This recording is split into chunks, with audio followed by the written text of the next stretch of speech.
Accelerating dual momentum looks attractive because the live BestFolio catalog shows 15.5% annual growth over about 40.3 years. But the first number I care about is the drawdown, negative 25.8%. If you cannot survive that number, the return is just decoration. In this video, I'm going to show the rule, the growth curve, the worst hole, and the kind of investor who should probably walk away. Most investors compare strategies by annual return and stop there.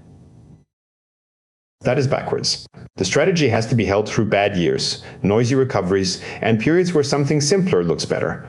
This is the upgrade to the plain dual momentum topic, faster lookbacks, stronger return, but still real drawdown and timing risk.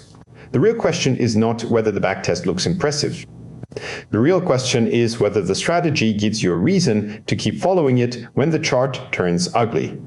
Accelerating dual momentum is a rules-based portfolio. The backtest covers 1986 to 2026. The rule can step away from risk, but it can also whipsaw. The important thing is that the rules are explicit enough to inspect, compare, and criticize. I like that because vague portfolio stories are easy to sell. Mechanical rules are harder to hide from. They either survive the data or they do not. Here are the current BestFolio numbers. Annual return is 15.5%. The worst drawdown is negative 25.8%. The Sharpe ratio is 1.08. Volatility is 14.7%. The United States stock benchmark has a worse drawdown around negative 55.5%, so the path matters as much as the headline return.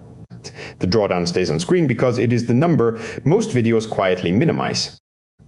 If you start with $100, the strategy ends near $33,000 in this reconstruction.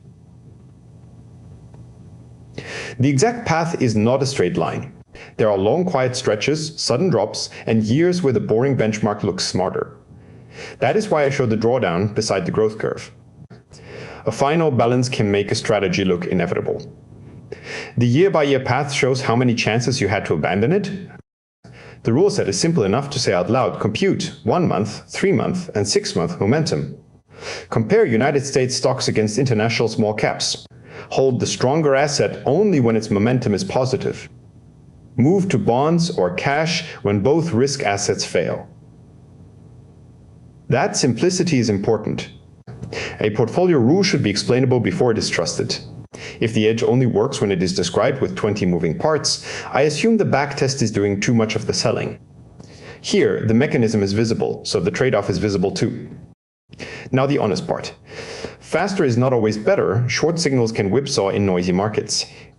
Still concentrated, the model can sit in one risky asset at a time. International data matters. The SCZ sleeve changes the character of the strategy. Timing misses happen. A monthly signal will not catch every fast crash. These caveats are not footnotes. They are the price of admission. Sometimes the cost is lower return. Sometimes it is a deeper loss. Sometimes it is missing a rebound or looking wrong for years. The stress test is the maximum drawdown. For accelerating dual momentum, that number is negative, 25.8%. For the broad United States stock benchmark, the live catalog shows about negative 55.5%. Smaller is better, but smaller does not mean painless. A drawdown is not an abstract statistic when it is your account. It is the moment where the strategy has to justify why you should keep going. This is for momentum investors who already know the plain dual momentum idea, people willing to accept concentration for a higher return engine, tactical allocation fans comparing signal speed against whipsaw. It is not for someone who only wants the biggest possible number on a backtest table. The right user is the person whose temperament matches the failure mode. If the worst drawdown will make you sell, the strategy is too aggressive, no matter how good the ending looks.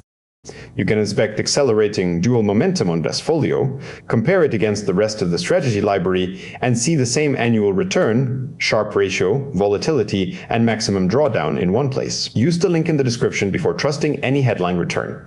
Subscribe for more strategy research where the upside and the ugly parts stay on screen together.